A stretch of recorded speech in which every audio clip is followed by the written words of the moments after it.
नमस्कार मित्रांनो, SR YouTube चॅनलमध्ये पुन्हा एकदा स्वागत आहे. आजची ही मराठी कहाणी चिंटू निर्धार.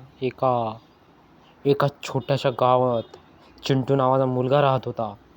तो अभ्यासात थोडा मागे होता, पण त्याचं स्वप्न पोलीस अधिकारी बनायचं होतं. गावातील लोक हसत म्हणायचे, "अरे चिंटू, तुझ्यासारखं मूल पोलीस अधिकारी, मोठं स्वप्न बघू नको." पण चिंटूने हार मानली नाही. तो रोज सकाळी उठून धावायचा, अभ्यास करायचा आणि आपल्या स्वप्नासाठी झटायचा. कधीकधी त्याच्याकडे पुस्तक घ्यायला पैसेही नसत, पण तो मित्रांची पुस्तकं मागून अभ्यास करायचा. परीक्षेचा दिवस आला. चिंटूने पूर्ण ताकदीने परीक्षा दिली.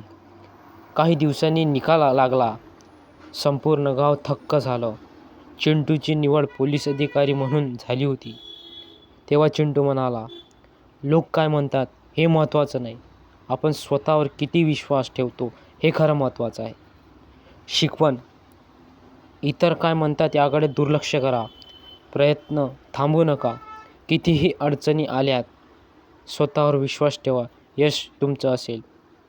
तर मित्रांनो, ही छोटीशी गोष्ट तुम्हाला कशी वाटली कमेंटमध्ये जरूर सांगा. आणि चॅनलला लाईक करा, शेअर करा आणि सबस्क्राईब करा. भेटूया अशाच व्हिडिओसोबत. धन्यवाद.